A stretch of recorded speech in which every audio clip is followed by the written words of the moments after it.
بسم اللہ الرحمن الرحیم نحمدہ ونصلی ونسلم علی رسولہ الکریم وآلہ واصحابہ الکرام اجمعین۔ رب اشرح لی صدری ویسر لی امری واحلل عقدۃ من لسانی یفقہوا قولی۔ آج کی نشست میں حضرت شاہ ولی اللہ محدث دہلی رحمۃ اللہ تعالی علیہ کا ایک مکتوب جو آپ نے حضرت شاہ محمد عاشق پھولتی کے نام لکھا تھا، یہ پڑھ کر کے سنانا ہے۔ اور اس مکتوب میں آپ نے کلمہ تحلیل یعنی لا الہ الا اللہ کا ایک نہایت نفیس فائدہ بیان فرمایا ہے۔ تو فرماتے ہیں کہ حقائق و معارف آگاہ سجادہ نشین اسلاف کرام برادر عزیز شیخ محمد عاشق سلمہ، اس فقیر کی طرف سے بات سلام محبت التیام مطالعہ کرے۔ اپنی عافیت پر اللہ تعالیٰ کا شکر ہے اور اس سے درخواست ہے کہ وہ آپ کو عافیت سے رکھے۔ نامہ مشکی شمامہ پہنچا، اس میں لکھا تھا کہ شرح میں تحلیل یعنی لا الہ الا اللہ پڑھنے پر جو ثواب کا وعدہ کیا گیا ہے، کیا وہ طریقت و حقیقت کے معانی و حقائق کو پیش نظر رکھ کر بھی مرتب و متحقق ہو جاتا ہے، یا اس صورت میں تحلیل کا ثواب فقط ظہور کشف حقائق ہے اور بس؟ اس کے جواب میں لکھتا ہوں کہ جو کچھ فقیر کو واضح ہوا ہے وہ یہ کہ اگر لا الہ الا اللہ کو زبان سے کہا جائے، لا الہ الا اللہ کو زبان سے کہا ہے اس طریقے پر کہ شرح شریف میں اس کا اعتبار ہو، تو اس کے لیے وعدہ کیا ہوا ثواب ثابت اور متحقق ہے۔ یعنی کہ ثواب اس وقت ثابت ہوگا، متحقق ہوگا جب اس کے لا الہ الا اللہ کہنے کا شرع میں اعتبار ہوگا، یعنی یہ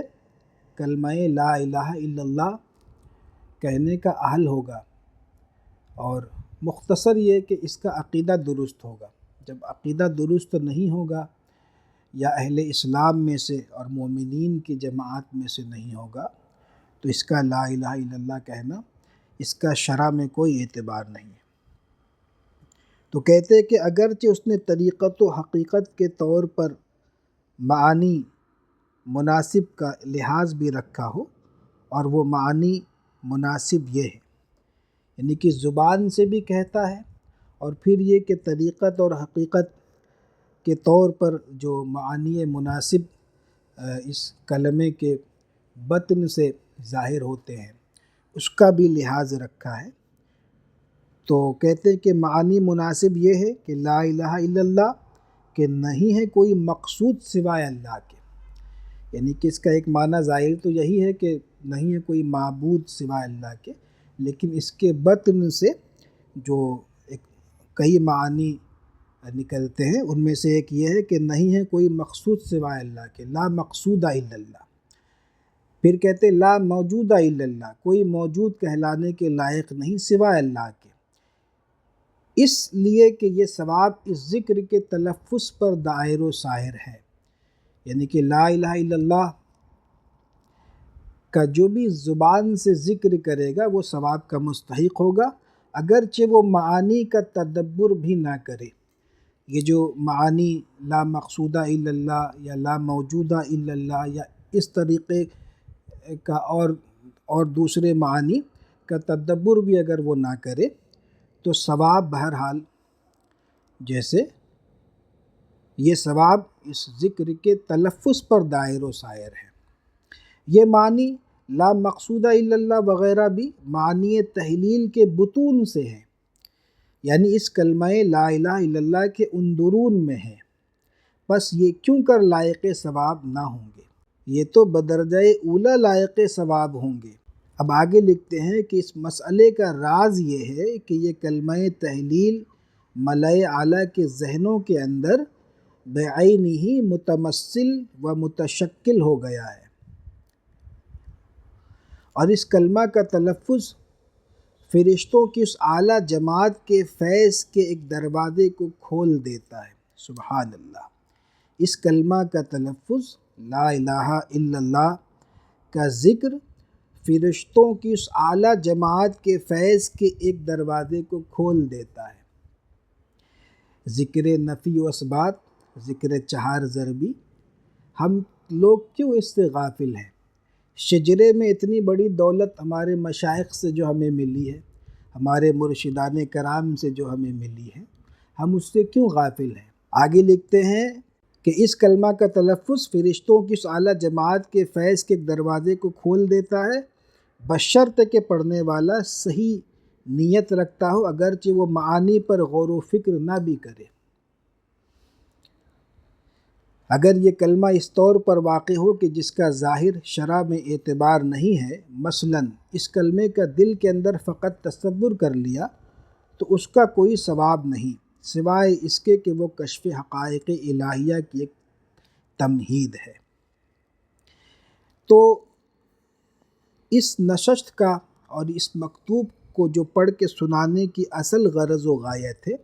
وہ اس کلمہ تحلیل کی طرف آپ سب کی توجہ مبذول کرانی ہے کہ آپ لوگ کیوں جو شجرے میں اوراد و وظائف دیے گئے ہیں، جو آپ کے مرشدان کرام سے آپ کو شجرے میں ذکر نفی و اثبات ملے، اس کو کیوں نہیں سیکھتے؟ آپ لوگ اپنے پیر خانے سے رابطہ رکھیں۔ ان سب چیزوں سے غافل رہنا بہت بڑی محرومی ہے، بہت بڑی محرومی ہے، یعنی کہ اور بہت افسوس کی بات ہے، اس کو کہتے ہیں چراغ تلے اندھیرا، یعنی شجرہ کو چراغ کے طور پر ہم خود اپنے سر پر رکھے ہوئے ہیں، یعنی تعظیم اور احترام اور یہ سب کچھ، لیکن اس کی روشنی سے ہم خود محروم ہیں۔ تو یہ مت کیجئے،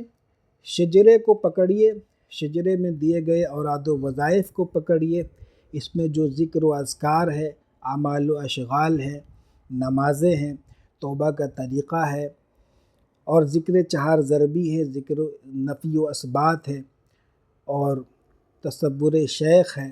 یہ سب کچھ یہاں پر موجود ہے۔ آپ کو اگر ایک سالک بننا ہے، جب بھی آپ کو یہ شجرہ ایک سچا سالک بنا دے گا، راہ طریقت کا مسافر بنا دے گا۔ آپ کو اگر ایک روحانی معالج بننا ہے تو آپ کا شجرہ ہی آپ کو ایک روحانی معالج بنا دے گا، ایک عامل کامل بنا دے گا۔ تو شجرے کو مت چھوڑیے، شجرے کو پہلے پرائرٹی دیجیے۔ اس لیے میں بار بار الوظیفۃ الکریمہ کا ذکر کرتا ہوں، کیونکہ الوظیفۃ الکریمہ ایک مکمل ایک جیسے شجرہ، ایک شجرہ ہدایت ہے ہر سالک کے لیے اور ہر مومن کے لیے، ہر وہ شخص کے لیے جو کہ روحانیت کا طالب ہے اور طریقت کا طالب ہے اور حقیقت کو پانا چاہتا ہے۔ اس کو چاہیے کہ وہ الوظیفۃ الکریمہ، یعنی کہ اگر کوئی خدا نخواستہ کسی شیخ سے مرید نہیں ہے، کسی کے دامن سے وابستہ نہیں ہے، تو اس کو چاہیے کہ اعلی حضرت عظیم البرکت کا الوظیفۃ الکریمہ اس کو شجرے کے طور پر اپنائے، یعنی کہ اس میں وہی کچھ ہے جو اعلی حضرت کے شجرے میں، ہم لوگوں کے شجرے میں جو کچھ اوراد و وظائف ہیں، اس سے بھی زیادہ اس میں الوظیفۃ الکریمہ میں ہے۔ الحاصل یہ کہ کلمہ تحلیل سے غافل نہ ہو، لا الہ الا اللہ کا ذکر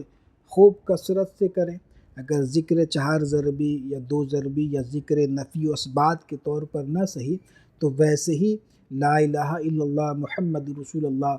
جیسے کلمہ طیبہ کا ذکر کر لیا کرے 100 مرتبہ،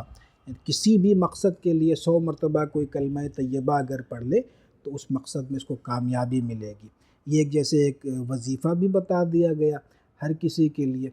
کہ بہت آسان سا وظیفہ ہے، ہر مقصد کے لیے پڑھے پہلا کلمہ، تو اس میں ذکر بھی ہو گیا،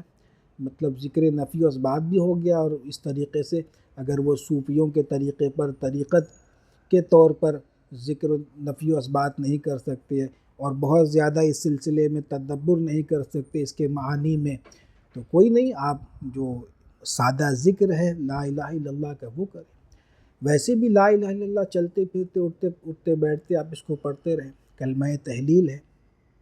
بکثرت اور خوب کثرت سے اس کا ذکر کریں گے تو شاہ صاحب نے جیسے فرمایا کہ فرشتوں کی اس اعلیٰ جماعت سے فیض کا ایک دروازہ کھل جائے گا، بشرط کہ پڑھنے والے کی نیت درست ہو۔ تو اللہ تعالی ہم سب کو علم نافع اور خیر کثیر عطا فرمائے۔ السلام علیکم ورحمۃ اللہ وبرکاتہ۔